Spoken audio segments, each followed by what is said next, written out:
On this episode of Still Loading, we get digitally distracted.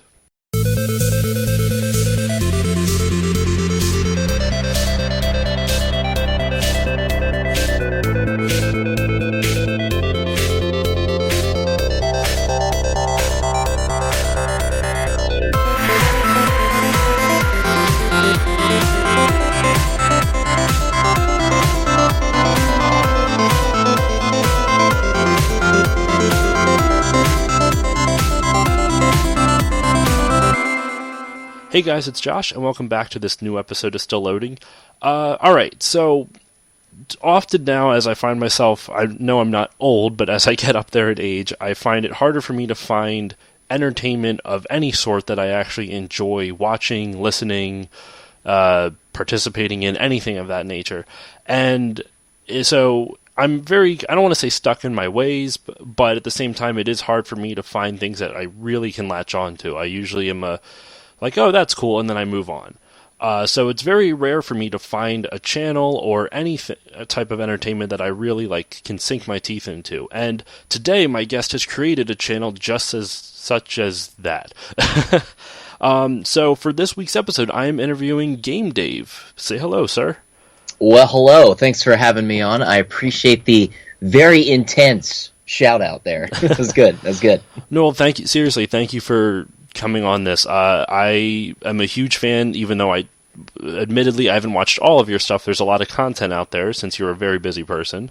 Mm-hmm. But yeah, so let's just dive right into it. So the first thing, for everyone listening who may not have seen your channel, I can't speak channel, how would you describe your channel to those who have never seen it? It's always a tough question because I sort of have a lot of things on the channel and a lot of things that have been on the channel over time. The easiest way would be to say, oh, it's an online web show with a focus on video games. But I would say that in a way, the video games are kind of a supporting role. Mm-hmm. Because my real goal is to just entertain people and, put a smile on your face with whatever I talk about. And then, I sort of use my interest and hobby and passion for video games to sort of create a format for that. But I would say it's kind of a mix of, gaming reviews, both vintage and new, talk shows recently with the new Digitally Distracted talk show, which is now coming to a podcast form here. And there's also some storyline fiction things and skits, and it's kind of all over the place, and a little bit of import gaming as well. All right. I mean, the way I always kind of saw it as well is that you're kind of like the Pixar of video games, if that makes sense. Okay.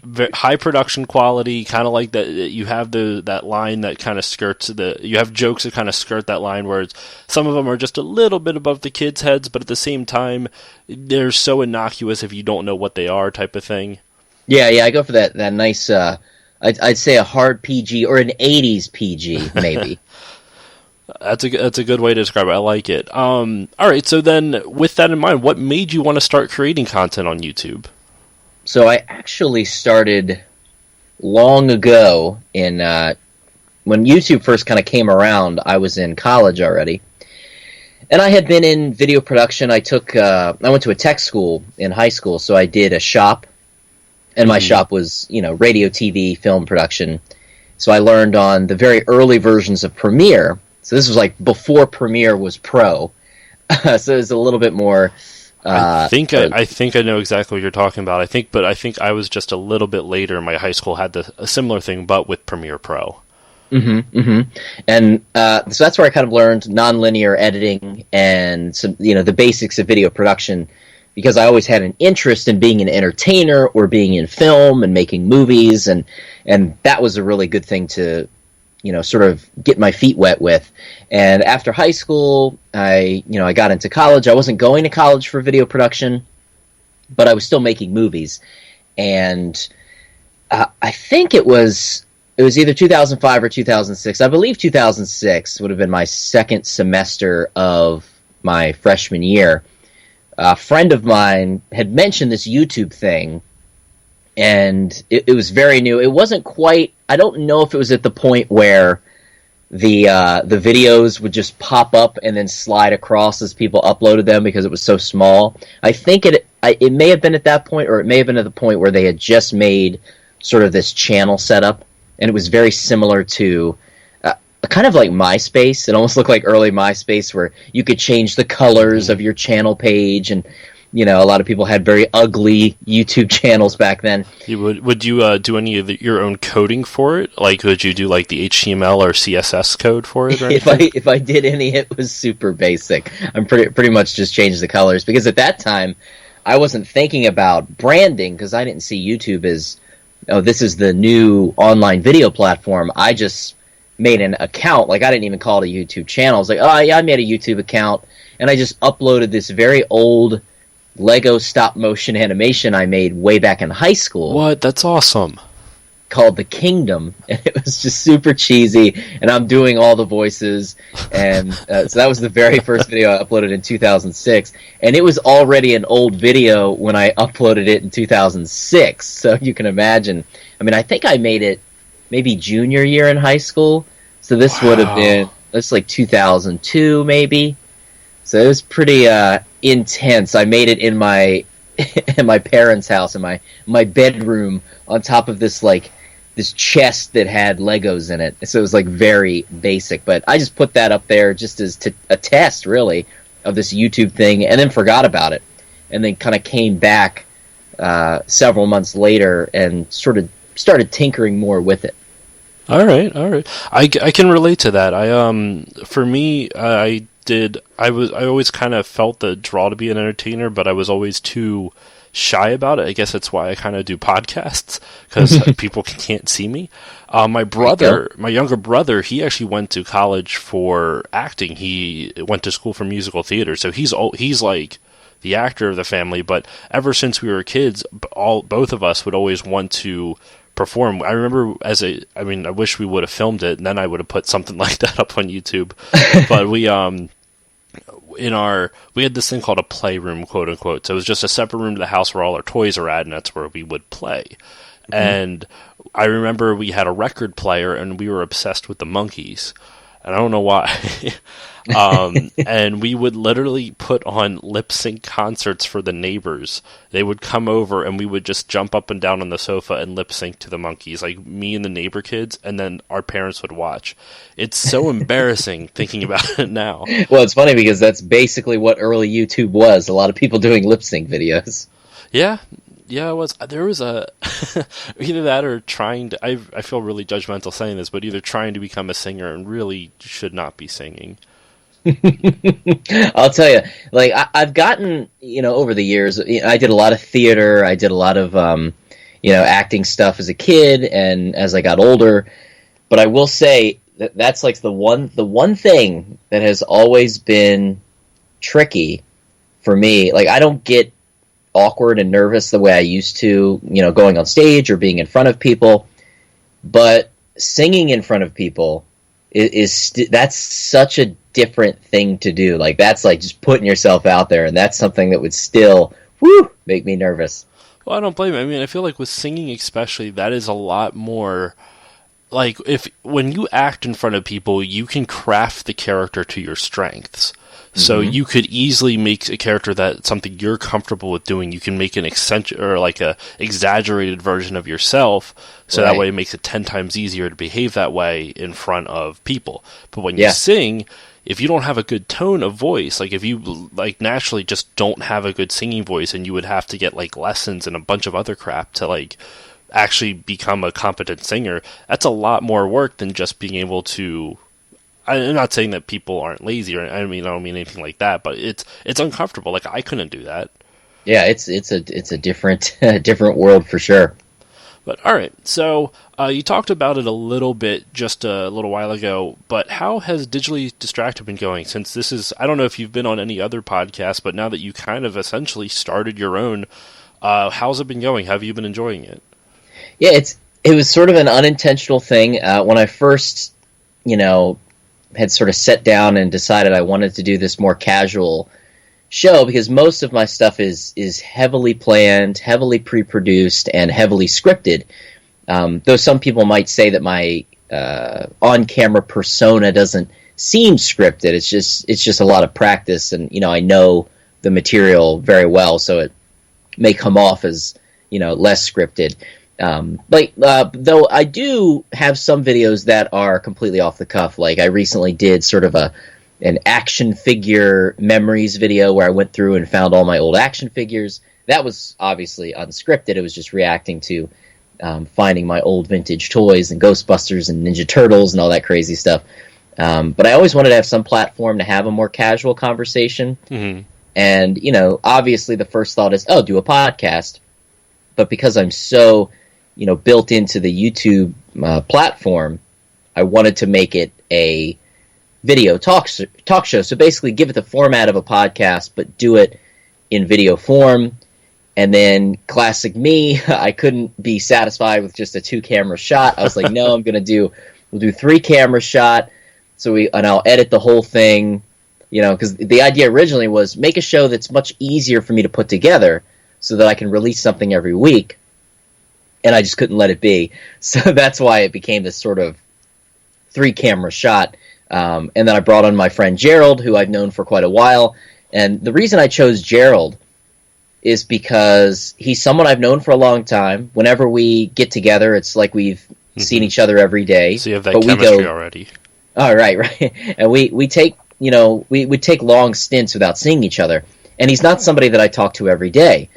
Because I feel like if I had somebody on that I talk to all the time, hours on hours and on each day, we wouldn't have anything else new to talk about. So it's interesting for someone I've known for so long to learn all these new things, like learning that he kept his DVDs in a shoebox instead of in their cases, which made me sick, gutturally sick. So it's like, it's interesting, someone I've known this long, and there's so much that I can learn about them.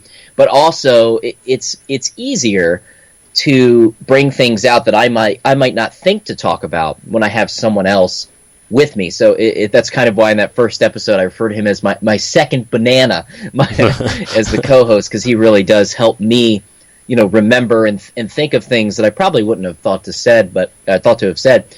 And it's doing really well. I expected it to be a very low-viewed show because it is very long. It's different from the content, but there's an audience that's sort of latched onto it, and there's been a huge interest for an audio version because a lot of people like to listen to things like that, on their way to work. And with data plans not being unlimited anymore like they used to be, having a version you can download ahead of time as a podcast is ideal. And just between yesterday and today, the recording of this today, I got all of the approvals for most of the RSS feeds, so Digitally Distracted is now going to be an audio podcast, and I'll be sharing that out probably after we finish up today.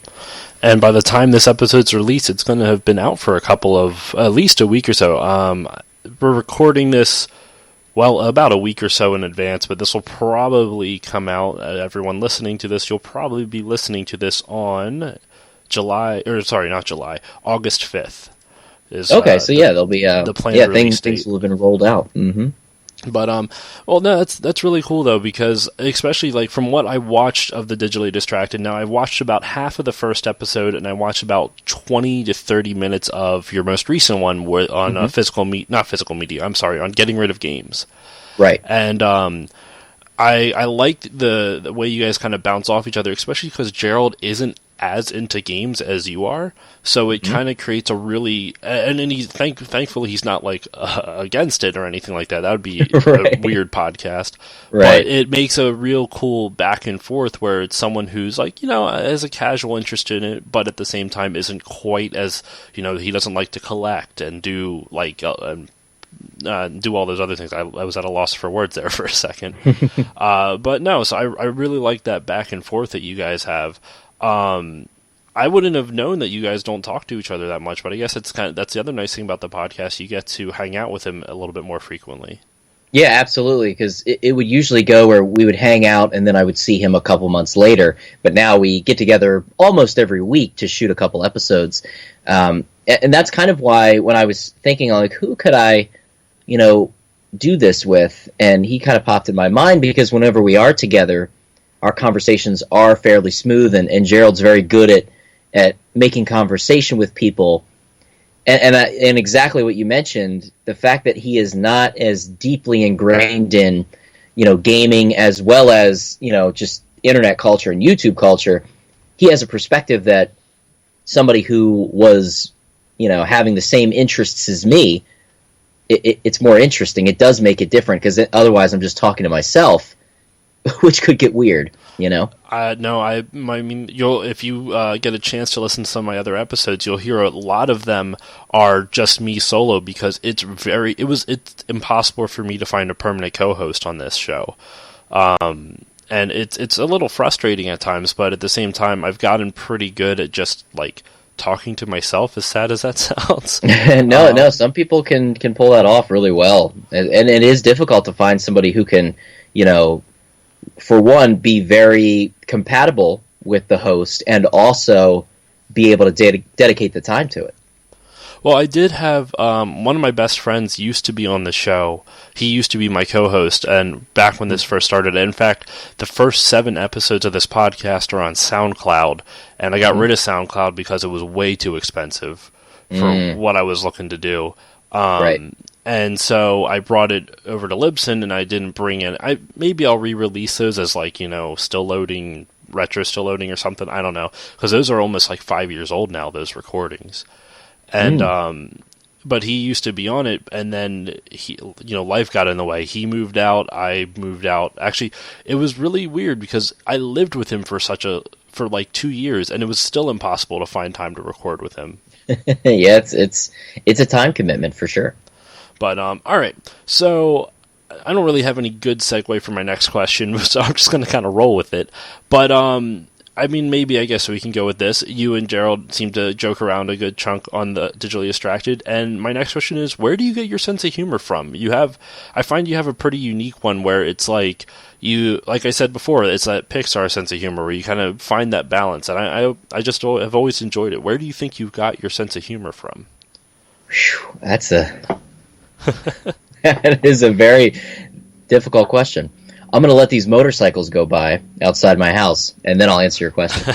I don't know what's going on out there. I can ask another one if you want some time to think about it.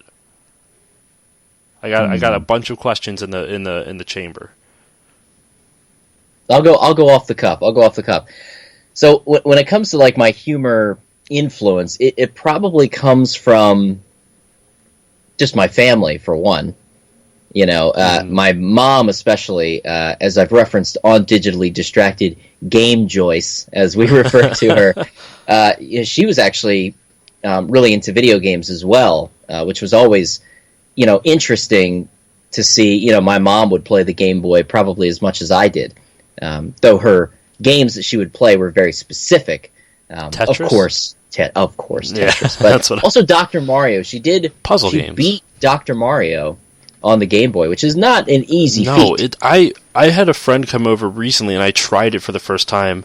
I'll explain a little bit more as to why my video game history isn't as fresh as other people's.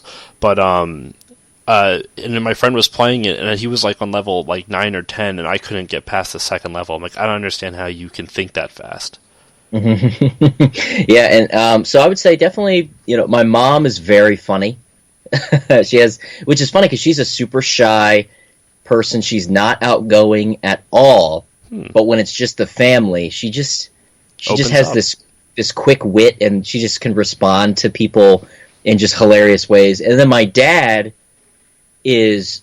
we kind of refer to him, he's like a mixture of Mr. Rogers and Owen Wilson, which makes no sense, but combined, he has this sort of weird sense of humor that comes off as very, very awkward, and he always busts it out. He's very outgoing, as opposed to my mom, and he'll bust it out at, like, lunch. Like, we, as a family, we still, we obviously don't live at home anymore, but we always get together for lunch on the weekends, the whole family, my brother and his wife, and my parents and my grandparents sometimes, and he will just say the most awkward things at the worst possible time around the waitress or waiter or whoever. And I think I kind of like how awkward his comedy is, which I guess back in our day, we called it awkward comedy. Yeah. The modern day, the youngins would call it cringe. Yeah, I guess is the term. Like, you know what? Cringe can be hilarious, honestly. Oh my god, I can relate to that. You have no idea how much. My dad is the same way. He's not as outgoing. I mean, our moms are kind of flip flop. My mom, she has a sense of humor, but she doesn't really tell jokes. If that makes sense, like her, like that's how my mom is. It's like, I don't know, like she'll say something and just laugh hysterically at it, and she sounds like a witch when she does it. It's so awkward, and especially you can hear her from like a mile. I love her, but you can hear her from like a mile away laughing. Nice. And then my dad, he's the definition of cringe humor. It's crazy, just what you were saying. But like, quick story for what my dad would do. He loved to make us cringe. That was his whole goal in life. Nice. And so any chance he would get, he would make a joke about having sex with my mom. Oh my god. And in public too. And the worst one was that he would start saying like, "Hey honey, let's go do our taxes." Oh my goodness. And that's what.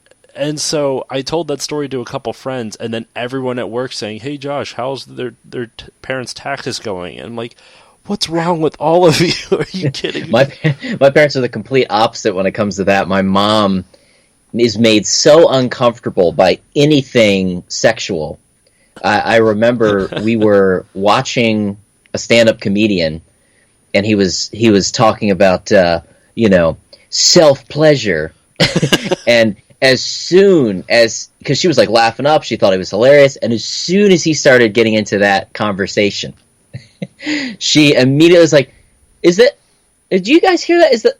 I think the oven might be on. And she just bolts out of the room and waits, and conveniently comes out as soon as that segment of the stand-up is finished. But she's made so uncomfortable by anything like that. But outside of my family, if I think about like entertainers and celebrities, I grew up in a generation where, the early Jim Carrey was the top dog. Like, he was, Ace Ventura. The original Ace Ventura is one of my favorite movies growing up. Like, I used to watch that as a kid all the time.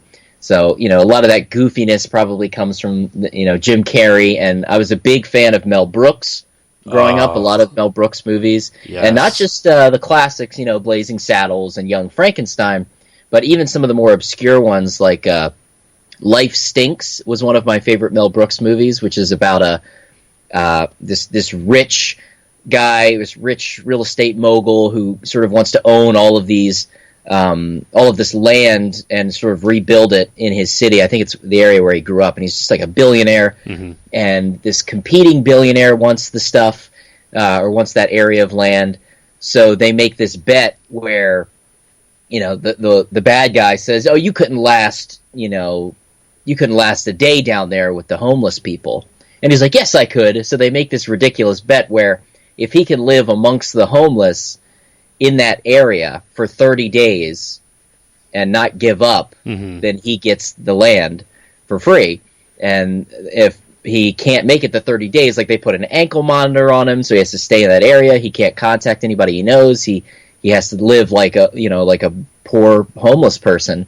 And it's such a ridiculous premise, but that is a great. What's this called again? It's called Life Stinks, and it's just this odd Mel Brooks film starring Mel Brooks that nobody really talks about. And I assume it's on DVD. It might be one of those weird ones that's still on VHS, but yeah, Life Stinks. It's got to be on DVD at this point. It's Mel Brooks. I am literally texting it to myself right now so I don't forget. Yeah, that was one that I really liked. My parents owned a video rental store when I was a kid. Really? So, a mom and pop type shop, and it was the era of VHS and NES and Super Nintendo games on the shelves to be rented, and my parents wouldn't let me take new releases home because those are the money makers. Mm-hmm. So, but I was allowed to rent movies whenever I wanted. I could just grab one off the shelf. And I went to the old comedies, so I have this, even though I'm a little bit older, I have this or a little bit younger than I would have been in that era, I love these early 80s comedies and some of the later 80s comedies.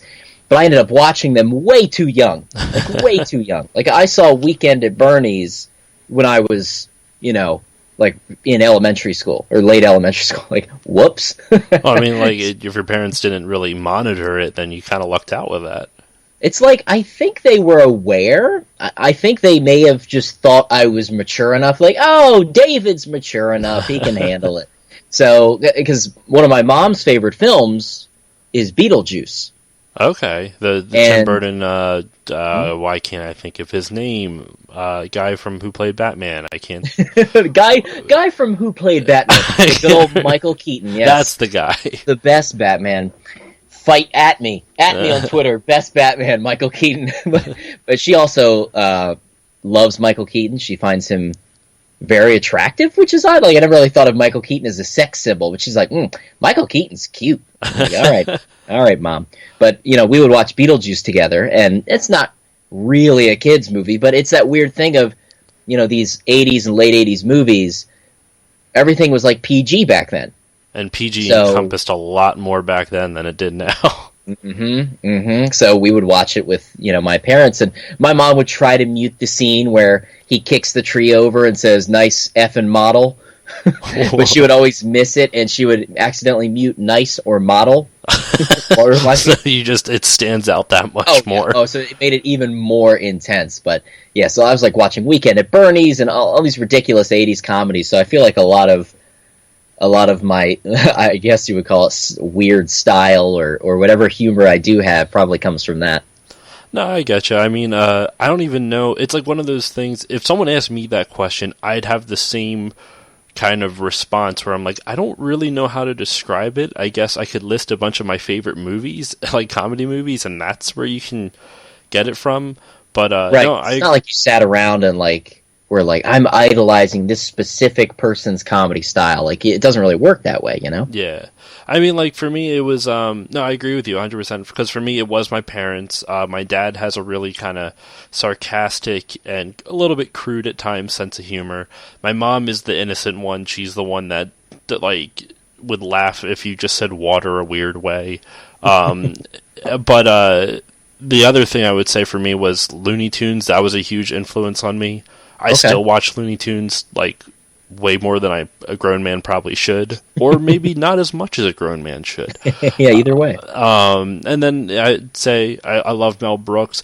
Oh, cool story, actually. My dad, this was maybe about a year or two ago, my dad got to see Mel Brooks live. He was in Philly, and he showed Blazing Saddles up on the screen and had a Q&A with the audience afterwards. Wow, that's awesome. I would have loved to have seen that. I didn't know it was happening. Otherwise, I would have asked to go with him. But yeah. I guess my dad didn't think to take me.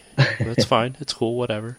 But in any case, all right. So, moving on from humor, how do you balance being? Because you've said before in some of your videos, I guess for those who don't know, by trade you are a teacher.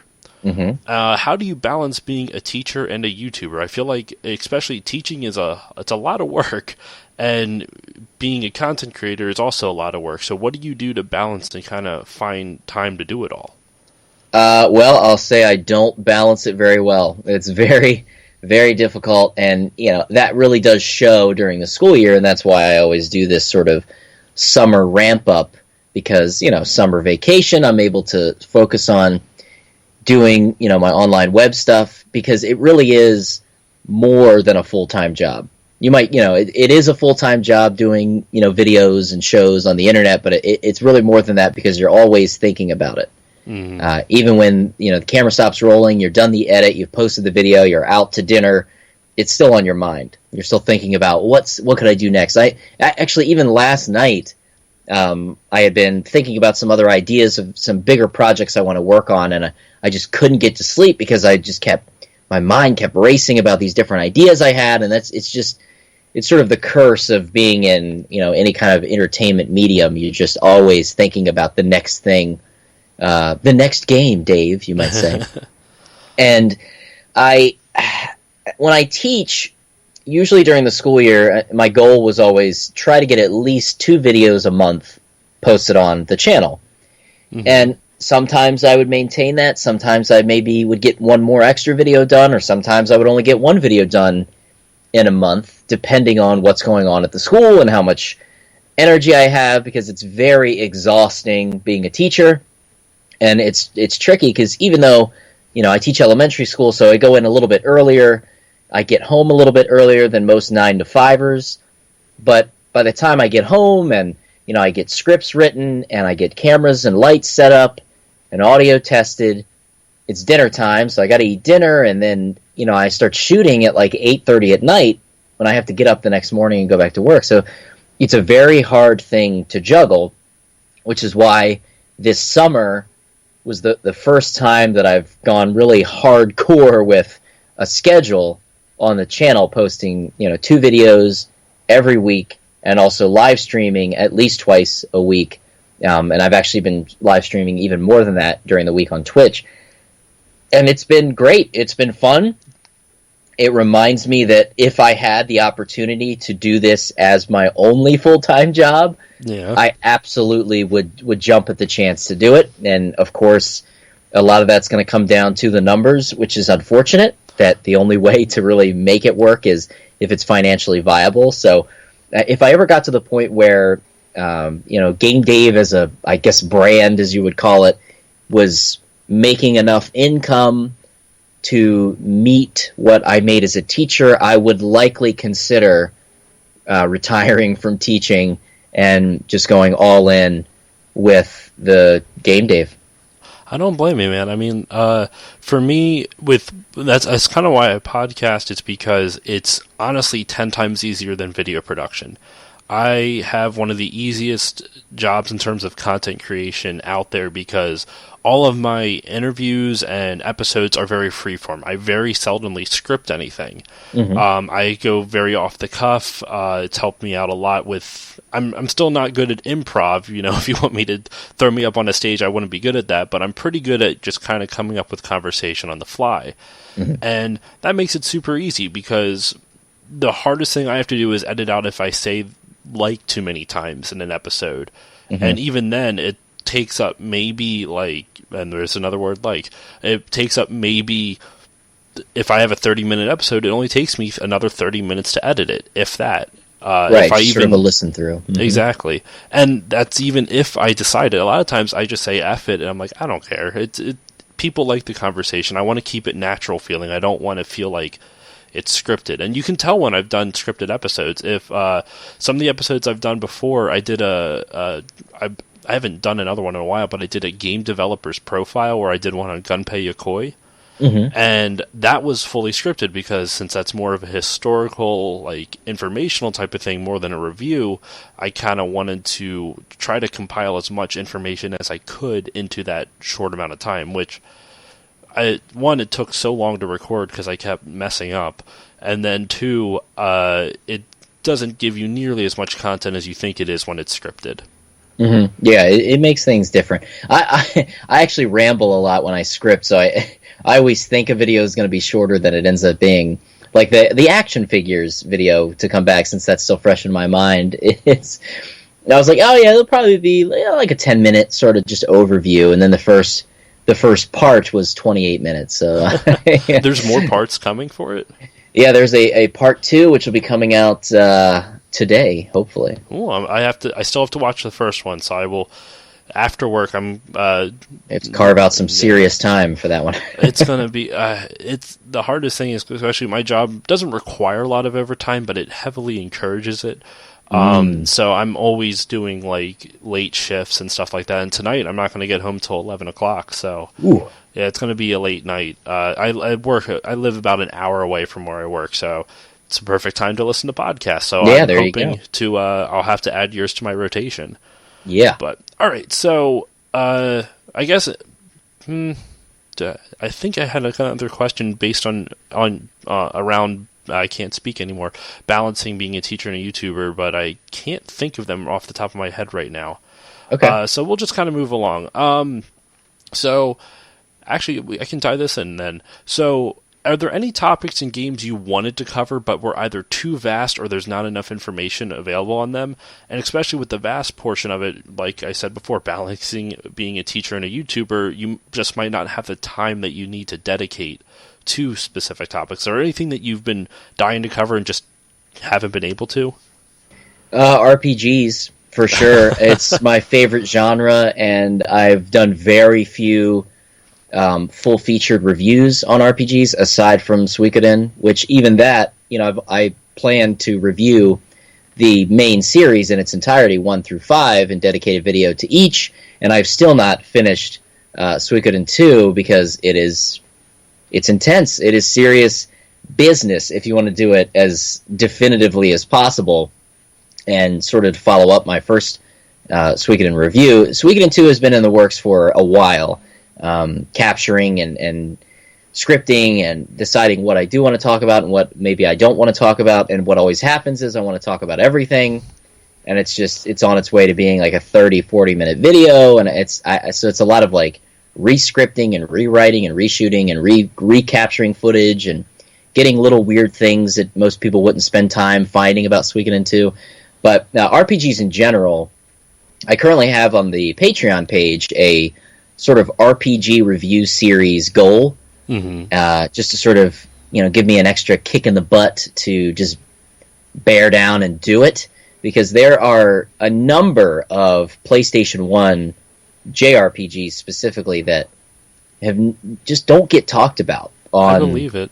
Online, and there's some that are just weird in the best ways, and I'd love to do full feature reviews on them, but I know if I started that series where I'm at now, I would get one finished, and it would be months before the next one, and I don't want that series to, get started and then sort of peter out and die, and be forgotten about, because these games deserve recognition.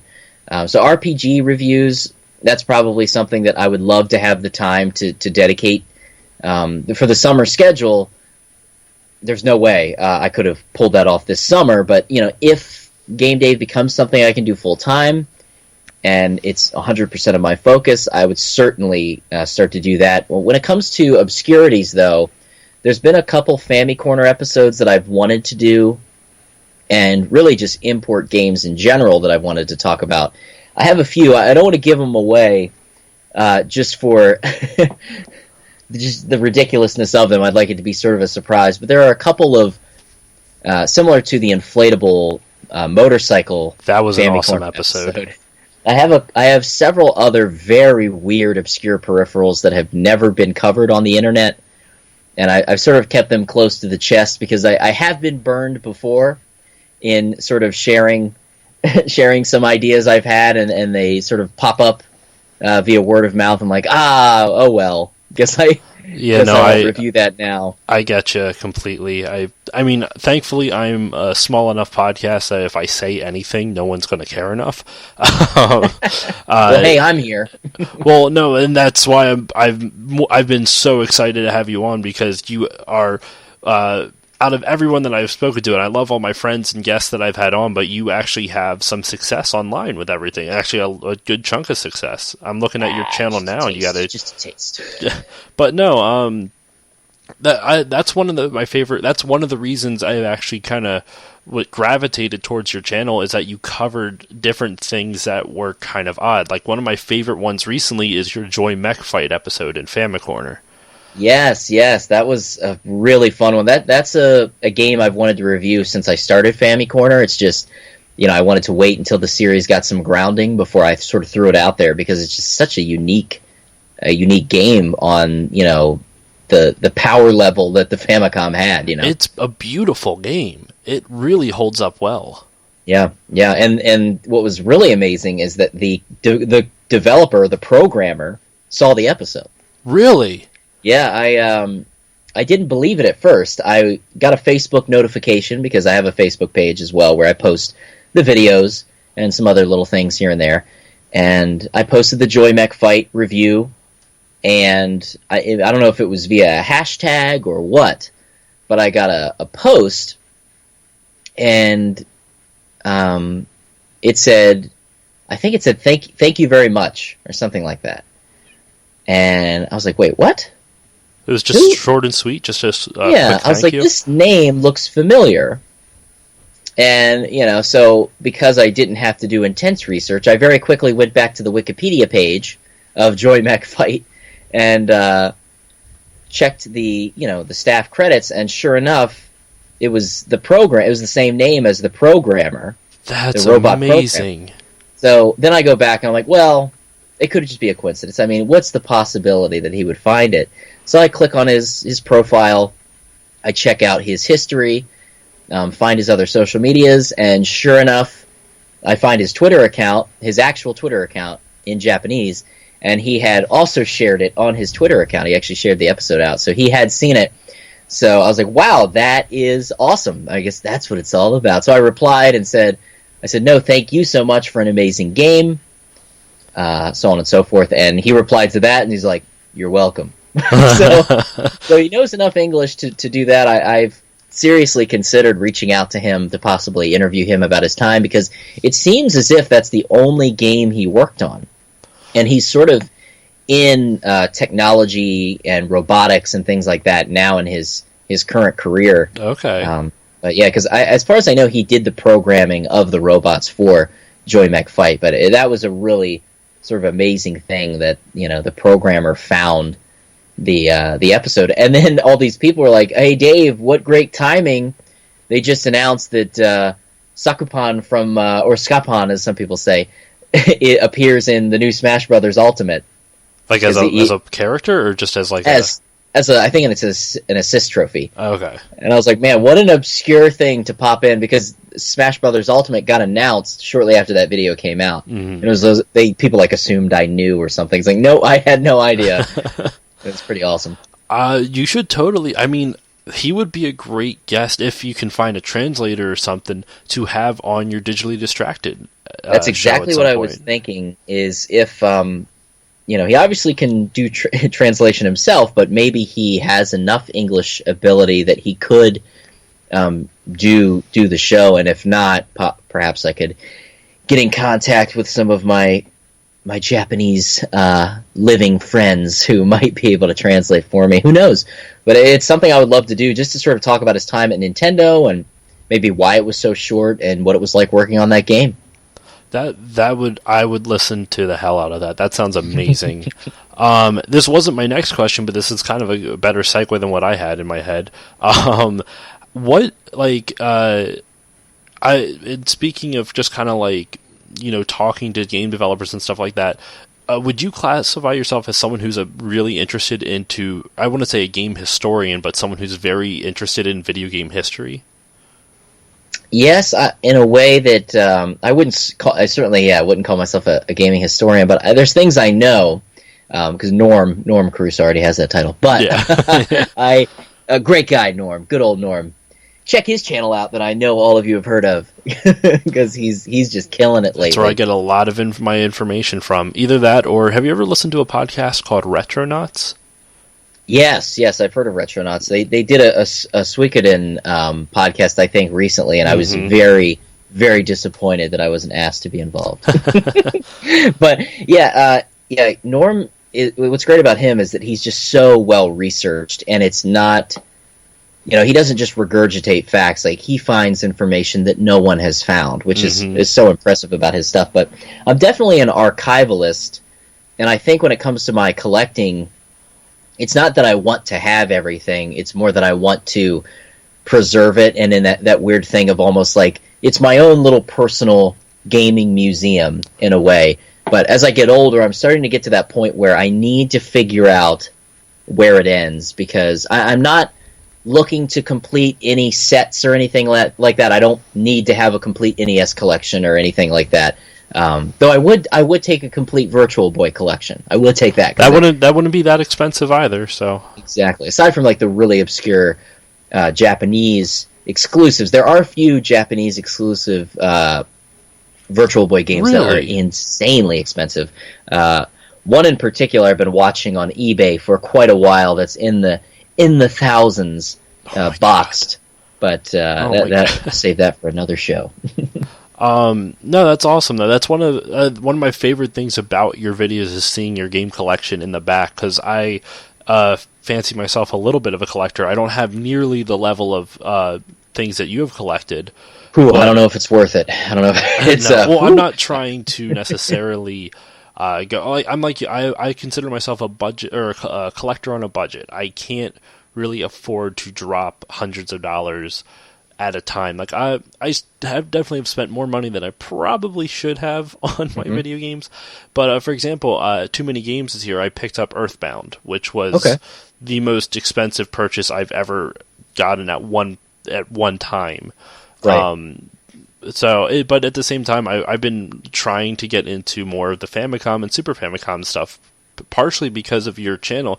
I actually picked up Final Fantasy 4 and 6, the Super Famicom versions, complete in box. Oh, nice. Yeah, and they're not too expensive, which is nice. No. And it's sort of neat to see, what the other world got when it came to Final Fantasy. Better artwork, that's what they got. Yeah, it's true. I didn't want to say it, but yes. No, I love Final Fantasy 3's box art. I like how it looks. I like the color scheme they have. It kind of makes it look a little mysterious and whatnot. Mm-hmm. But the artwork for Final Fantasy 6 on the Super Famicom is just so 10 times more gorgeous. I love that art style. Yeah, it's pretty wild. You go from you look at the Final Fantasy 5 cover art, and then you go from that to 6. It's just insane. It's like a different series. I haven't even seen the Final 5 cover art just yet. I only have 4 and 6, so... Final Fantasy 5's is, it's cutesy. It's very cutesy. As is, I believe 4 is as well. Interesting. Isn't it a little bit? Isn't 4 a little bit? 4 is kind of cutesy. It has, all the different heroes kind of lined up in, kind of like a chibi, like a 3D-esque chibi version of them. Yeah, Final Fantasy 5 is very similar. It has Bart's, or Butts, as he's known in Japan, with Chocobo, with his Chocobo with him. It's pretty cutesy. And then 6 is like, whoa, what? Hello, Yoshitaka Amano. It's I love that game. It's so the listeners have probably heard this a million times, but just so I said before, I would say what my kind of short video game history is. I didn't get to grow up with the NES or Super Nintendo. I kind of fell into that later on. Oh, okay. And so my first console was the N64. And right. I was listening to your Digitally Distracted, and you're talking about how you and Tri are... I don't know if that's actually going to happen, but we're talking about how PlayStation versus N64, who would win? Knockdown, drag-out fight. Yeah, no, that's... we were originally going to shoot that before Too Many Games, because the normal trend is the My Life in Gaming boys usually drive to my place, and they stay at Casa de GameDave, and then... we go to Too Many Games together. We all drive up because it's only about an hour and a half from my place. Okay. And then they usually come back and stay the night. So we usually shoot something or do some sort of collab around that time, but because they had to go to Japan, they had to, it's a big deal. They got to go to Japan. They were unable to attend Too Many Games this year, and we were planning to shoot a couple of episodes with Tri and Corey as sort of special guests, and that is one, if and when they visit again, we'll absolutely do that, because I'm in this weird thing of, sure, I could do a sort of Skyped-in conversation with somebody, because there's many people I'd love to have on, and give Gerald a break every once in a while, but it's so different when they're in the room. Mm-hmm. So any opportunity I have to have a special guest that's in the room, in person, I'll jump at that. And of course, Corey and Tri are very likely to be in that situation in the future. That'd be awesome. I love... I don't think I discovered their channel through yours, but I discovered their channel somewhat recently. Not yours, I actually discovered about a year ago. Actually, the first episode I saw of yours that really got me hooked was your NES Golf one from the GameDave series. Ooh, awesome. That is a first. That has never been a video that someone's referenced as their first GameDave video, but I'm glad, because that was a great... I really love that game. That's a classic childhood... That's one that Game Joyce was a huge fan of. She was so good at NES Open Tournament Golf. As T.O. said. It's so true. It's so true. But no, I loved that episode. But no, I totally lost where the thread of the conversation was going. But we're talking about game history. Oh yes, game history. That's where it started. Yeah, there you go. I love this is my favorite kind of podcast, man. I love just you start off with a little bit of form and then you just kind of free flow into whatever. But no, with game history, I'm kind of with you on that. Like I wouldn't say I'm a historian per se, though I would love to be. I don't know where to find half the information Norm does. I actually messaged him, like, just on, I forget where, like, Twitter or Skype, not expecting any response, but at least hoping, like, he could point me in, like, the right direction or something, not asking for him to obviously do that work. Yeah. But I wanted to do an episode, and I have no problem saying this on the air, but I want to do an episode on the history of Namco, because no one ever really talks about them, at least not that I see. Right, they were hugely involved. Like, they have a lot, and they still are, I mean, now they're Bandai Namco, but they still have a lot of, like, Tekken, and... yeah, they've got games coming out all the time. Yeah, and, I mean, well, they had Pac-Man, right? Pac-Man, yeah, Namco, I'm blanking on half of their, like, IPs right now. Yeah, but yeah, they owned the arcades in, like, the early 80s, late 70s, and all of the 80s and late 70s. Yeah, especially, the pre-Crash arcades, Mm-hmm. And... the only thing I wanted to find some information on their founder, and the only thing I can find is that what year he graduated college, that he went to college for shipbuilding, and that, which is interesting, but that's not enough to craft an episode around. That's all the essentials. What are you talking about? You're ready to go. I'll just have to. I mean, he's dead now, but I would have shipbuilding. Shipbuilding. I'll just do an episode on shipbuilding and some. Yes. But no, so I'm really fascinated by that stuff, and it's kind of grown more and more, and thankfully my wife is very patient with me because she's not into this at all. But all right, so to kind of go on with the topic of games, which this is kind of it's not a heavy question, but it is a little bit more you might have to think a little bit on it. Which games have impacted you the most? I'm assuming Suikoden, but absolutely what about it has impacted you so much, or like, are there any other games that have impacted you? Well, that series was probably the first series that made me... well, maybe not the first series, but it was the series that made me care the most about the characters. And what was so surprising about that was that there are so many freaking characters in that series, and to still make them stand out amongst themselves was just... It was mind-blowing, because I've always been a fan of games that have a ton of characters. I don't know why, which would be why I'm one of the few that thinks Chrono Cross is better than Chrono Trigger. Oh, put your pitchforks and torches down, Internet, please. But I love Chrono Cross. I love it. I love it. And there's so many characters, and you can take these different paths and get one set of characters if you take this path, one set of characters if you take this path. And if you New Game Plus it enough, you can combine them and have all the characters at once available for your party.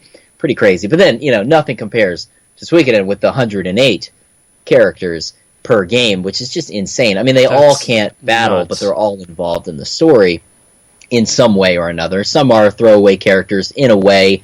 You have your merchant characters that just set up shops, but they're all somewhat unique, and they are uniquely designed, so there is that. But I would say that the death scene in the first game just... it impacted me more than Final Fantasy VII's, and that's when I was like, wow, this 2D sprite-based game has given me more emotional connection than Final Fantasy VII, because there's a lot of crazy crap and intense emotion going on in Final Fantasy VII. Well, it's just all melodrama. Everything. Like, Cloud is the biggest emo kid next to Squall. Exactly, and Suikoden did it without being, a game that was, done in that emo style. You know what I mean? But I actually, which I'll talk about in my review, Suikoden 2 is the game I played first. Okay. And the story of that, I was at a rental store, movie rental store, that was going out of business because sort of that transition between VHS and DVD, that's what killed my parents' video store, because they were like, wow, we're going to have to repurchase every movie on DVD. We can't afford to do that. That's a lot. That's a lot of money. Yeah, so we had to close down. And DVDs, when they first came out, were expensive. VHS tapes used to be super expensive. And this other sort of local mom and pop video store, it was in another town that we did visit. It was going out of business fairly early, and they were selling everything, including games. And, I got my parents to take me there, and I saw this game. The cover art caught my eye, and it was Suikoden 2. And I was reading it over, and I was like, wow, this sort of medieval fantasy look. You build a headquarters, what? And then I saw 108 Stars of Destiny. Holy crap. I was like, oh my god, I'm buying this. And it was super cheap. I mean, at the time, nobody was seeking it out. Now it's hella expensive. Yeah, I think it was maybe $10, $20 possibly. And picked it up and fell in love with that game. And that story, the emotional impact that game has in the very beginning is insane. I mean, you're with your best friend and you get separated, and there's just... the drama is done so well, and the villain in Suikoden 2 is just dastardly. People like to say Kefka is like the ultimate crazy villain. This, oh my gosh. No. Puts him to shame? I'll tell you. Suikoden 2. Whew. Oh my gosh. It's just... Prince Luca. Oh my god. He's insane. He's referring to townspeople as... soulless pigs and murdering them, execution style in front of their kids, and it's insane that how much the game is like, hey, we're gonna need you to hate this guy really hard and real fast. That's insane. So I would say that series just has had the most impact on me. Final Fantasy, of course, is my go-to backup. It's a close battle between the Final Fantasy series and the Suikoden series. For my heart, but Final Fantasy impacted me a lot. Just the stories. I mean, I remember messing around with RPG Maker. If you know RPG Maker, that series. I do know that. The PlayStation 1 version of RPG Maker. I can remember the first RPG I tried to make was so inspired by Final Fantasy. I'm sitting there making characters and like, hi, I'm a red mage. I'm a black mage. Like very clearly. Final Fantasy. Like when it comes to classes, when I think character classes, the first series I think of is Final Fantasy, because to me that's where console RPGs established classes for me, and that's I just love the class systems that the Final Fantasy games have had. That's interesting because for me, I would like RPGs definitely, because I think what drew me to RPGs were the storylines. I guess. Would you say that was like one of the biggest draws for you? Is because I love classic platformers and stuff, but they generally don't have good stories. Right, absolutely. The storylines are what make me love RPGs, because I can ignore crappy gameplay in an RPG if the characters and the story draw me in. I'd be like, yeah, I know this is grindy, or I know this is sort of counterintuitive, this play style, but the story and the characters have got me. Though I'm also sort of a masochist when it comes to grinding. I've been recently going through Octopath Traveler, which is amazing. I still need to get it. Sir, please get it. I know it's been sold out, and I think it's coming back in stock now finally. Like, that's crazy to think that an old-style, turn-based, 2D, 2.5D, whatever you want to call it, RPG is selling out in this day and age. It's amazing. It's a great time to be alive. I feel like hopefully this is teaching game developers that, like, I guess we're getting a little philosophical in terms of what makes a good game, but like I hope it teaches game developers they don't need to have these giant bloated budgeted games, like yeah, I love AAA titles. Like Uncharted is one of my favorite series. I like Halo, but at the same time, like when you have like your 80th Call of Duty, you're just kind of like, Are you good now? Are we good? Yeah, exactly. And teaching them to not ignore classic formulas, because I think for a while it's gotten to the point where developers think that the classic turn-based JRPG formula doesn't work anymore, and in their mind like, well, that was just a limit of the hardware back in the day. We couldn't make these expansive open world RPGs like we can now. Why do we need to go back? Octopath Traveler is a great example of why you should keep that style alive, because people have been itching for it. It's super fun, and just it's brought back so many memories of that classic, those classic gaming moments I had growing up. And Bravely Default does the same thing too. I mean, that was Yeah, a yeah, really good one. same developers, right? Mm-hmm. Square Enix, Squeenix. Yeah, Bravely Default, Bravely Second, and I think there's another. I think they actually did a Final Fantasy spin-off game. I believe it was one of the DS games. The Heroes of Light, I believe, was them as well before they did Bravely Default. I actually have that game right here. Yeah, I believe they did. That was the game they did before Bravely Default. Okay. Maybe I'll actually give it a shot. The curse of a collector is that I buy so much and I never play anything.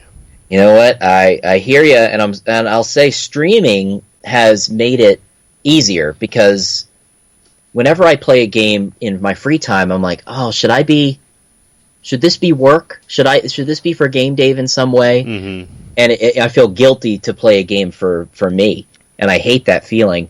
And streaming has sort of given me this opportunity to play games that I just want to play, but not feel like it's not wasted time, but that I'm getting more out of it because I'm also sharing it with people, and it's done in a form that can also support the channel. And Octopath Traveler, like, it's a game I would love to review, but I mean, everybody's talking about it. I'm not sure what I could bring to the table with an episode dedicated to it. So live streaming it has been a great opportunity to experience it with my audience and talk about it without having to, do a full featured review. Though I'm sure people would like me to do a review of that game. I just don't know if there will be time. RPG reviews are intense. I believe, and it makes sense too. I mean, I feel like the hardest thing, at least for me as a content creator, is finding the next topic to choose. And you don't want to do something that everyone else is doing, but at the same time, it's how you get views or listens in my case. Oh yeah, if I had done a Fortnite. oh gosh. GameDave reacts to the announcement of Octopath Traveler. I could have done that. It's not off the table. Maybe I will. The action figure video was kind of like a test to see how well received an off-the-cuff sort of video, though it's a little more produced than what I would normally do. There is a second camera. My good friend Noptop was in town, fellow YouTuber and filmmaker, and he was nice enough to shoot sort of a handheld secondary camera for that, so he got close-ups of the figures while I spoke to them to the wide camera. Typically, that's not what I would do, but I have toyed with the idea of doing more casual, just conversational videos where, there's a topic I want to talk about. Maybe not news necessarily, because I'm not really interested in, regurgitating news to my audience. But if they're actually, I'll give you a little sneak preview. The video that will be coming out hopefully next week after the second part of the action figure extravaganza is going to be sort of a discussion about Amazon Japan and how it's really not that difficult to create a Japanese Amazon Japan account and purchase items that are only available on Amazon Japan, because recently they had the Famicom, the NES Classic had its re-release, so people can actually purchase them very easily, which is amazing. Thank you, Nintendo. Papa bless, as they say.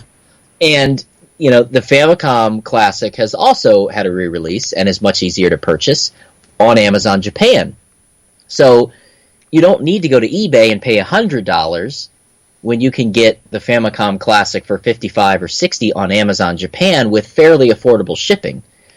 But the reason that I went to Amazon Japan is they announced the Shonen Jump Gold Famicom Classic. I'm not sure if you've seen that. I think I did. I heard about it. Yeah, because I did hear about it. I don't remember much about it, but I did hear about it. Yeah, so it has a different set of games, and it's sort of this Shonen Jump collaboration. And who doesn't want to have a golden Famicom Classic? I mean, I do Family Corner. I've got to have one, right? Seriously. So Amazon Japan, I was like, wonder if they'll have them. Sure enough, in stock the day that they were released.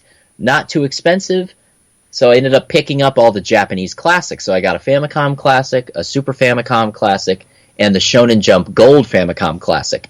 And I just want to talk about how easy it was to go on Amazon Japan, make an account, check out, use your normal North American credit card setup, and yeah, you have to pay shipping. There's no free Prime shipping when you have an international purchase. Yeah. But it ships via DHL. I hate that service. which can be a pain. Yeah. But with Amazon Japan, I will say it's very quick. That's good. They text you, and they'll say, hey, is it okay to schedule your drop-off? You don't have to sign. If you go in and say, just leave at the front door, and you sign off digitally, you don't have to worry about being at your house, which is why a lot of people don't like DHL. And I think within 2 or 3 days, everything arrived from Osaka. Wow. Yeah. So I'm going to do a video just briefly talking about the Japanese classics, but mostly talking about how it's not that difficult to use Amazon Japan, and you can import a lot of unique things through Amazon Japan much more affordably than buying them from a Japanese seller on eBay, where they're going to charge you out the butthole in shipping, because you can buy a boxed Famicom game for $10 on eBay from Japan, and it's going to ship for like $30. Oh, wow. And a lot of Japanese sellers make their money on shipping outside Japan, which is kind of crazy. So it's a video that's down the road, and I'm sure I'll do a Family Corner special episode where I actually do talk about the consoles in depth and review them.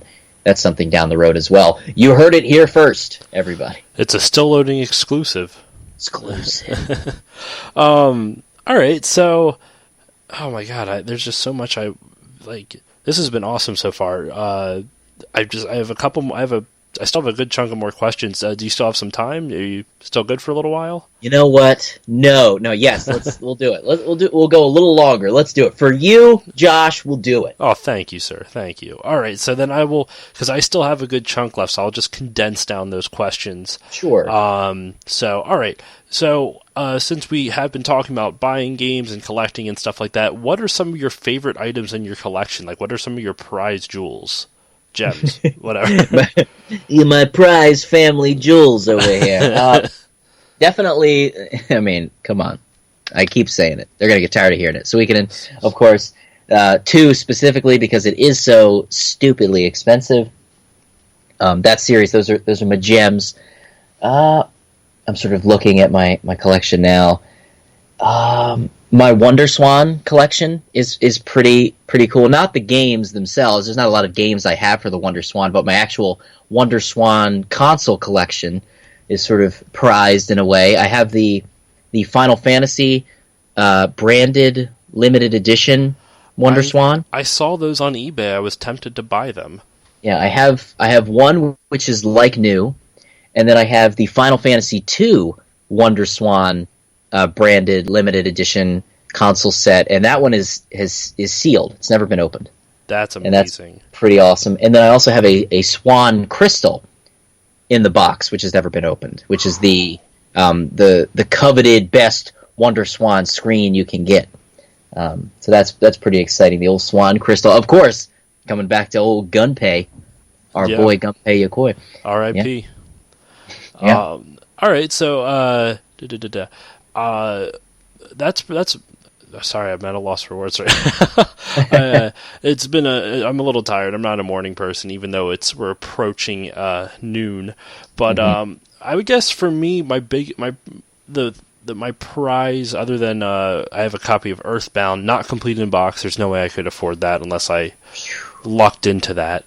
I have a copy of a game called Scat for the NES. You ever heard of it?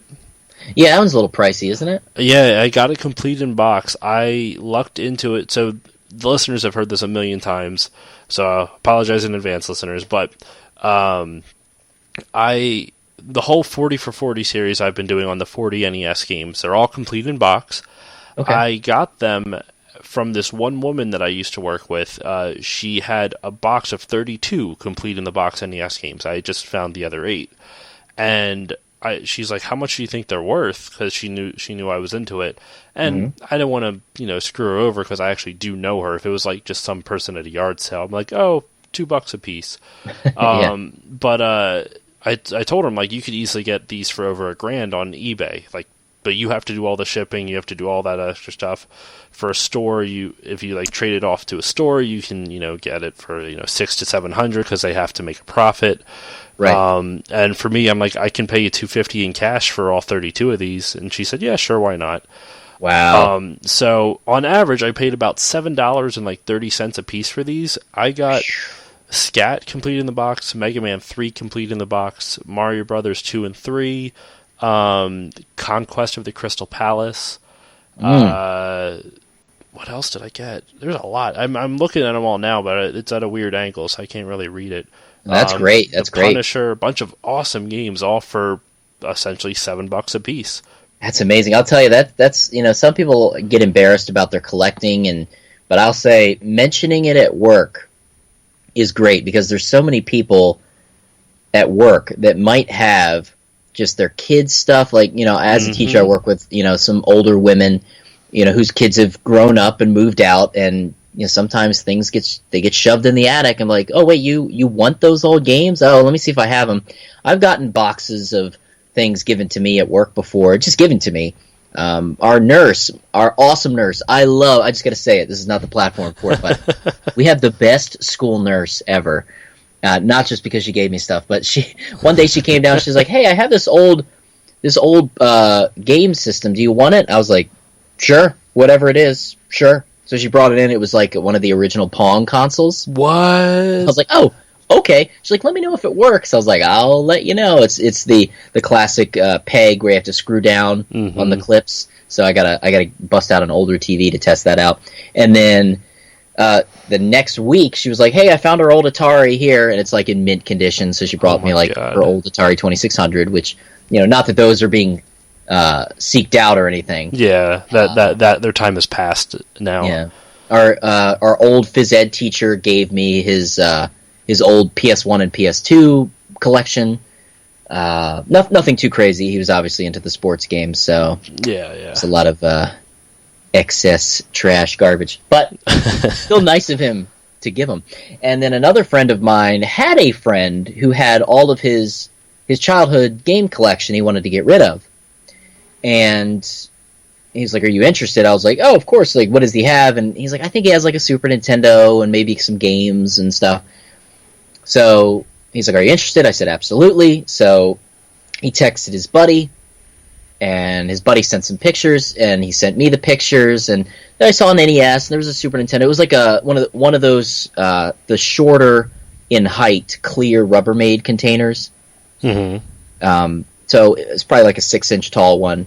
Nothing too crazy. I could see a Super Nintendo in there. I could see, I could see Super Mario RPG, which is a semi-expensive game, and then just some like very common titles that you would see with a Super Nintendo, like Super Mario World, so on and so forth. And a couple NES games. Nothing crazy. Maybe Contra was in there. That's still pretty valuable now. At least that's like a $30-$40 cart.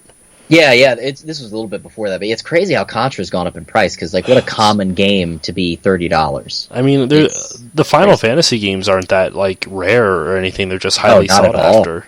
Yeah. I mean, luckily the PS1 Final Fantasies are very affordable, which is nice. So anyway, he was like, the guy's just trying to get rid of the stuff. Do you have any offer? And I was like, I don't really know. I said $100.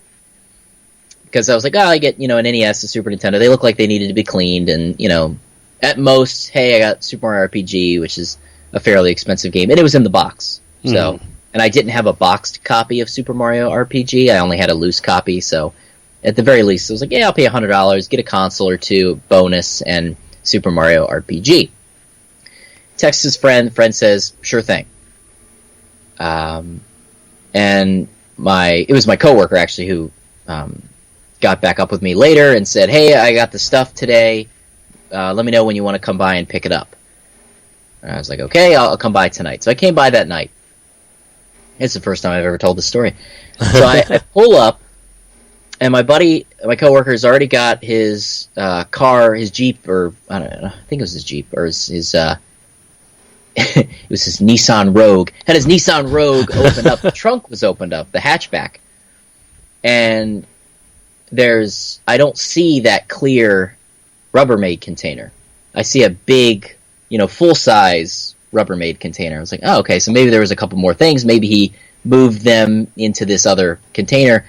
And as I pull up and park my car, I see him pull it down, very much struggling, places it down, and behind it is another full-size Rubbermaid container. Dear Behind God. that is the clear Rubbermaid container. And then behind that, another giant blue Rubbermaid container. And they were I all was like, filled? yes. And I'm like, what? Where's the, what are you talking about? He's like, oh, it was a lot more. He had a bunch of other stuff too. He just didn't send the pictures for it. And I was like, he still only wanted $100? He's like, yeah, he didn't really. He just wanted to get rid of it, and he wanted to make sure it went to somebody who would take care of it. And I told him about your channel, and that you're a collector, and you're not just gonna resell the stuff. I was like, oh, okay. So I open it up. One of the bins is just his entire childhood collection of Nintendo Power magazines. Oh. The other box had 2 Super Nintendos, 2 Nintendo consoles, Dear and Lord. tons of box Super Nintendo games and NES games and controllers. And dude, it was insane. It took me a week to sort and clean and organize. There was N64 games. There was the special edition, the limited edition gold Zelda N64 games. Oh, wow. It was outrageous. And I told him that, I was like, ask your friend if he wants more money, what I could do. And he was like, no, it's totally cool. And the friend watches my channel now, and it was just that was the most insane haul I've ever had, and it was so good I felt bad about it. That's amazing. Like that is seriously one of the coolest stories I've ever heard of, like a find like that. Dude, it was and he was totally cool with it. He just wanted it to go to a good home, and it's certainly being well cared for here. I mean, that's the thing I found. I go game hunting on yard sales every now and then, but it's it's a lot of work, a lot of gas. Yeah, and it's slim pickings too. Yeah. Though I still have to. I need to follow up with the guy, but I might have found a guy who has an Intellivision. So Ooh, nice. I don't know how much he wants for it, but he seems to know the value of it because he works at an auction type of place. But at the same time, he kind of just wants to get rid of it. So right. And I found what else did I buy from that guy? Oh, I probably paid a little bit too much, but some of his relatives had a bunch of Xbox 360 and Game Boy Advance games that they didn't want. I paid $20 for it. Oh, nice. I got 30 games for it. It was a good deal. I could have probably gone less, but because the guy looked surprised when I'm like, $20? He goes, "What? Really? For this crap?" I'm like, sure. Yeah, I mean, so to some people, if they don't have a connection to it and they don't value it the way we do, it's just clutter that they would easily drop off at Goodwill. I lucked into it. I got Pokemon Pearl out of it, the DS game. Nice. Part of Pokemon Pearl, a couple Kirby games. It was a good time. But no, you're right though. If they don't value it, it means nothing. And it's funny. That's why I don't quite understand someone who's willing to drop excuse my language, fuck you levels of money on collecting, because it really just doesn't make a whole lot of sense, because there's no guarantee this market is going to be here in 30 years. Yeah, it's very rare that I'll go crazy. I mean, I'm pretty frugal with my collecting. I try to make sure I get things at an affordable price, unless it's something that, obviously, with Earthbound, it's kind of one of those things where even if the market crashes on old school gaming, it's not going to bottom out. It's not going to be $20 for Suikoden 2. Is that ever going to happen? I doubt it.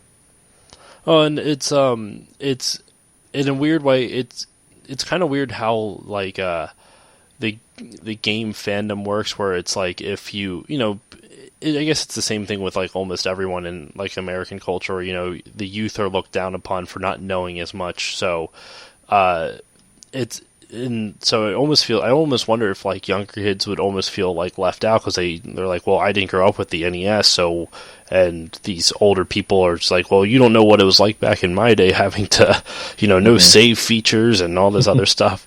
Yeah. But at the same time, if you really want to keep value in your collection, you kind of need to cultivate that relationship. You kind of need to show them how awesome these old games are. So they will have value they will put value to it themselves, and hopefully, maybe, still be, in 20 years when they have their own disposable income and whatnot, they can then be like, oh no, these NES games are still actually pretty cool. I'd still buy these.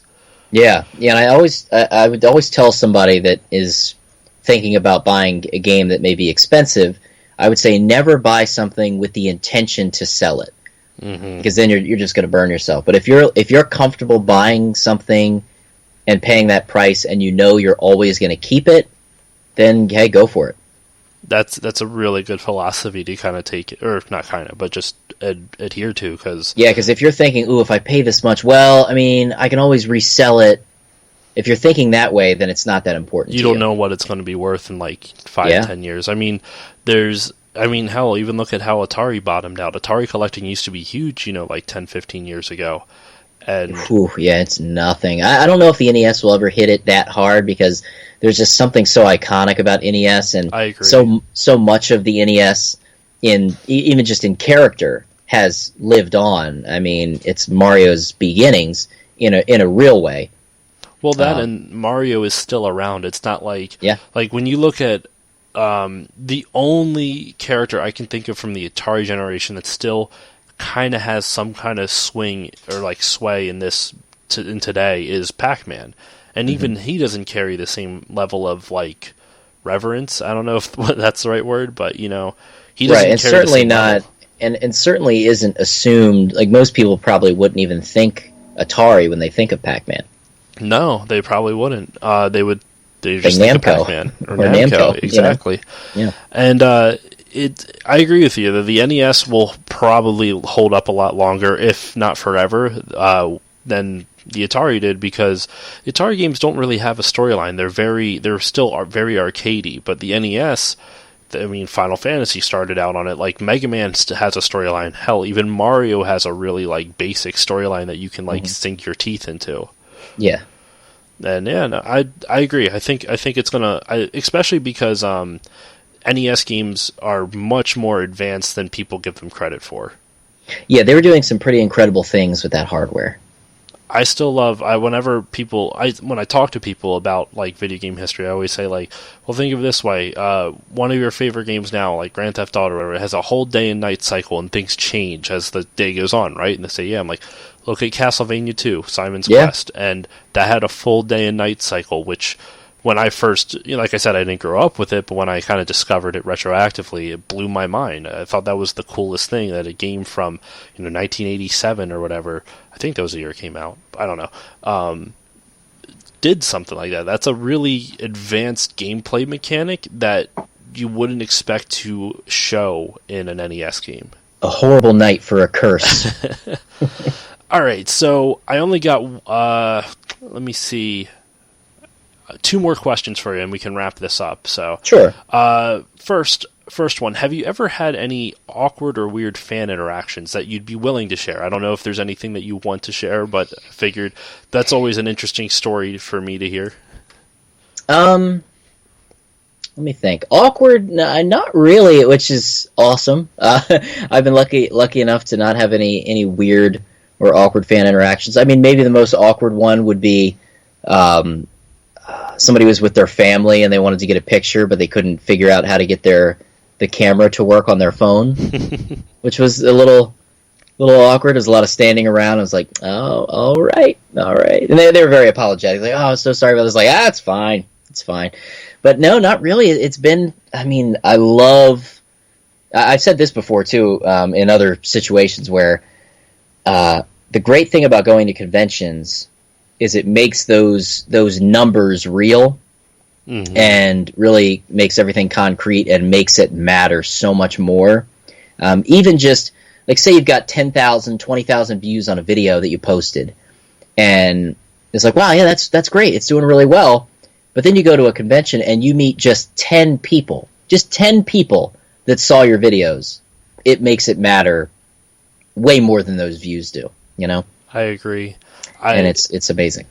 I only like I said, I'm a pretty small podcast, but I actually have met people just out in the wild, for lack of a better phrase, but out in the world, just saying, "Oh yeah, I actually listened to your show," and I personally can't believe it, because I have such a small listener base, which they're all awesome people. In fact, doesn't make any sense of a segue, but one of the fans, his name's Dylan, he actually, you were talking about how hard it is for you to review RPGs. He's the first person to actually give me a recommendation of a game to play. He wants me to do the original Final Fantasy. Oh, nice. Yeah, it's a little dated, But if you want to go hardcore, that's the way. I mean, you could play the Final Fantasy Origins port on the GBA, right? Yeah, there was that, and there was also on the PS1. That was the first version of the port that I played, and it does have a mode that makes what's most annoying, I think, about Final Fantasy on NES is the level up screen. You almost get pissed when you level up because it takes so long.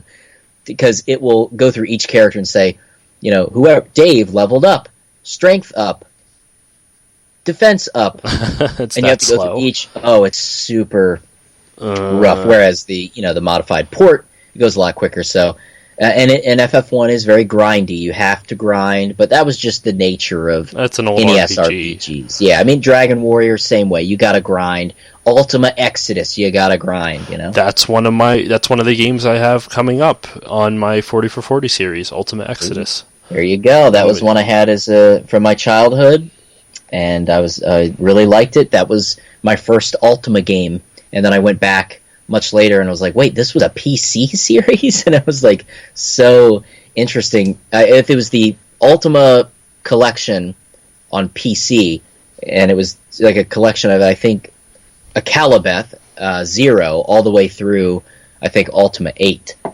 I've been meaning to try Ultima 4. I remember Retronauts did an episode on it, and it interested me that the whole purpose of the game is about your, like, karma, I guess, for lack of a better word. It's, about your moral standings, your moral compass, and that really determines it. I thought that was really interesting. A huge part of the Ultima series is this sort of pseudo-religion that's based around morality, and it's very funny to see in the Ultima games how they purposely show that people can distort understandings of religion and morality and mistranslate things for their own.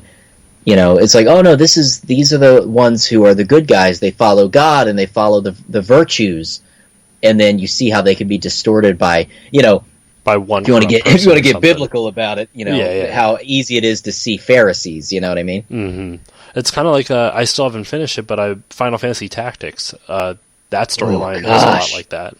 Oh, one of my favorite. That was my first ever tactics strategy role playing game experiences, and I love Final Fantasy Tactics, the original on PlayStation. Oh man, love it. I'm playing through it. Well, I've taken like a 3-month hiatus because when I was playing it, I think I stopped a couple weeks before my wedding because I just got married this year. Okay. And after that, I just haven't had a chance to. I've been just playing other things just because it took me a while to get used to it. But I forget. Oh my god, I forget all. I remember Ramses. Yeah, Ramses is the main character. Yeah, Ramza or Ramza. I used to say Ramza. I always said Ramza as a kid. It probably is Ramza. It's just that classic American trying to pronounce Japanese written stuff or whatever. Yeah. Well, like Ramza is the main character. I cannot. Oh, Weigart. He used to be part of. I just beat that boss fight. Okay. And the way I did it was, how there's like that one-on-one section where you have to. It's just you and Weigart, or how you pronounce his name, and then he transforms and you fight him as well as some other monsters. Yes. My friend told me about this, but there's a way that you can not glitch it, but like kind of cheat the AI in it, where you can be on one end of the map and he'll be on the other, and as long as you keep moving left and right, he'll only follow you left and right and never close the gap. So what I would do is I would just constantly accumulate and shout or yell. And I did it so many times and leveled up so many times that I was able to hit him 8 times in a row before he could make any move at all. Oh, it's awesome. That's what I love about FF Tactics. There's so many little things in the gameplay system that you can sort of, distort and learn about and just discover all sorts of weird ways that the AI responds to things, and just the job class system. As I've said, I love classes, and I still have my memory cards with all of my original RPG saves, and my Final Fantasy Tactics save is insane. Like it's sad. The hours I put into tactics. Nah, it's never. As long as you enjoyed it, it's not sad. That's my opinion. What I did, I like and hate the fact that the random encounters in Final Fantasy Tactics level up with you. The boss fights and chapter-based story battles do not. So if you get insanely grindy in Final Fantasy Tactics, the end battle is a joke, an absolute joke, because only the random encounters level up with you. That's why I'm stuck, is because I leveled up so much in that Weigart fight. The random encounters are impossible because all the other characters are so much a lower level. Yeah. Though I'm going to try taking Ramza out and just playing with those characters and see if I wonder if it will level down. It might level down for you. That's what I'm trying. I'll tell you, man, the freaking red chocobos on one of the waterfall random encounter stages. Chocobos are nasty. When you over level, they will destroy you. I don't remember the name of the exact encounter, but it has a waterfall hill, and I remember, like, I would just pray, I would save, and then move on the map and hope I didn't initiate that random encounter because they would crush you because they just leveled up with you so insanely. It's awful. It's absolutely awful. It's a love-hate. All right, so final question to wrap all of this up. And it's a big one, all right? Okay. When did the great Jackie Chan come into your life? Oh, sweet tender Jackie. That is literally the moment I realized that you're one of my favorite YouTubers is when you included the police story theme on one of your episodes. I am a huge martial arts movie junkie, and Jackie Chan's like one of my favorites. And when I saw that, I'm like, oh my god, someone else knows about this. Well, you'll enjoy. There's a little treat for you then in the action figures episode, because it sort of opens up with me talking about a recent trip to an action figure store and a short Goodwill trip. And in the VHS section, there were some Jackie Chan VHS tapes, so I dropped in a little classic Jackie Chan music in the background, which you'll appreciate. It goes way back to Blockbuster, I believe. And I remember I was starting to get back into martial arts again, and I was getting into martial arts films a little bit, and I believe it was when Legend of Drunken Master released, which is technically Drunken Master 2, and I remember seeing this wall, and the cover art at the time, VHS era, was him punching through a white background, which is not even a still from the movie. I'm pretty sure for the longest time, every Jackie Chan movie just cut out him in his black T-shirt from Rumble in the Bronx and put it on every box of him punching. Every time you see Jackie Chan making that face punching, it's the Rumble in the Bronx photo. That makes so much sense. I never even thought of that. Yeah, all the time, because like Legend of Drunken Master is not a modern day film. Not in the He's slightest. got a black T-shirt on, and it's like that's fantastic. Yeah, so I think that was the first movie I ever saw. I was like, this is amazing, and then it was after that. Anytime I saw Jackie Chan, I rented it. So it was Mr. Nice Guy was one of the early ones. Rumble in the Bronx, insane. I went back and saw the original Drunken Master afterwards, realizing that Legend of Drunken Master is Drunken Master 2, technically. And then Project A and Project A2, Operation Condor, and Operation Condor 2, which is also a crazy story where they released Project A as in reverse order over here. So if you watch them in order, you're actually watching the sequel first. Why do they do that? I don't understand. I don't know how they messed it up, because they do that with Operation Condor, I think, as well. Because there's Operation Condor and then Armor of God, I believe, is the subtitle. But it's just crazy. And so then I was just on this. I was obsessed, and that's what got me interested in Chinese martial arts, because I had always been interested in the Japanese martial arts and karate. And then once I got into Jackie Chan, that's when I was like, ooh, Kung Fu is the best martial art. And that's what led me to Kung Fu. I think for me, what drew me to Jackie Chan was his choreography. His fight choreography, I still think, is better than almost anyone's I've ever seen. Oh, hands down. No, you can't compete. And even people that can compete, a lot of times it's not even them in the fight scenes, you know. Now, Donnie Yen is pretty good. I'll give you that. Donnie Yen is a solid martial artist. He impresses me a lot, though his movies aren't as fun as Jackie Chan's because Jackie Chan was doing the crazy stunts, you know? I 100% agree. And I love Donnie Yen. I think he's one of my favorite more modern ones, but even so, regardless of the skill level of the martial artists themselves, it doesn't matter much on screen if you aren't good at choreographing. Exactly, and that's when the whole debate about who's better, Jackie Chan or Jet Li. I'm like, Jackie Chan every time. Yeah. Jet Li is a trained professional martial artist, yes, but Jackie Chan's fight scenes, hands down, are better, significantly better. Now, who would win in a fight? I don't know. I'm not debating that. I'm with you. Based off their movies, who would be more fun to watch in that fight? Jackie Chan. Oh my god, yeah. Have you ever seen? Fortunately, the channel's defunct now, but there's a channel called Every Frame a Painting. Have you ever heard of that channel on YouTube? I don't think so. After we're done recording, I'm going to link you a video. It's fairly short. It's like 8-9 minutes. And it's this guy. You would love it, especially since you started with this whole, the whole GameDave experiment with not experiment. I'm sorry, that makes it sound condescending. I didn't mean it like that. The whole GameDave channel with a love for making videos and movies and stuff like that. Mm-hmm. This channel is a really serious dive into film and stuff like that. Mm-hmm. And he breaks down why Jackie Chan's fight scenes, at least in his opinion, are so well done and so good. I probably have seen that video, just didn't know the name of the channel. But yeah, definitely link that to me. I would love to watch that. And well, in the rest of his stuff, he has he does videos on, for example, Edgar Wright, how to do visual comedy, stuff like that. So that does sound familiar.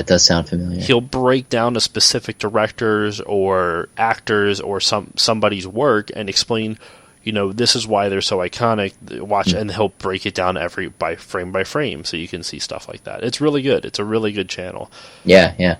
But in any case, all right. So that about wraps it up for all the questions that I had. I don't know, Dave. Did you enjoy yourself? I hope this was a good time. Yeah, absolutely. Yeah, it was good. Nice casual conversation. That's what I'm all about. So, is there anything I'm assuming there's a lot you would like to promote. Your channel. Plug away. What do you got?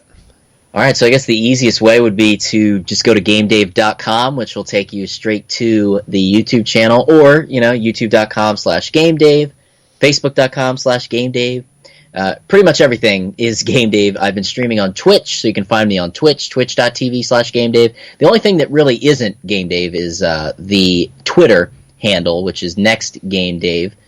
But you search GameDave, and I'm sure I'll pop up at some point. But yeah, I've got the YouTube channel. I stream on Twitch. I also stream on YouTube. And Twitter is probably the best social media to follow me on. That's the one I'm most active on. All right. And as usual, guys, you can follow me on Facebook, Twitter, and Instagram @StillLoadingPod on all of them. Some quick shout-outs to some of my favorite shows. My original podcasting partner in crime, Erica from the Apex and the Abyss. If you guys like true crime podcasts, go give her a listen. You can also check out Two Guys in a Game and The Hotto Show. Huge supporters of mine, have been for a while now. Go give them some love. No Geeks Allowed. Actually know those guys personally. Hung out with them at Too Many Games. Go give them a shout out. That's KNOW, No Geeks Allowed. And Christian and Damon's Amazing Nerd Show, Drinks with Larry, all great podcasts. And I think that should wrap it up. So once again, Dave, thank you for joining me. Thanks for having me. And we are hopefully to have you back, and we will see you all next time.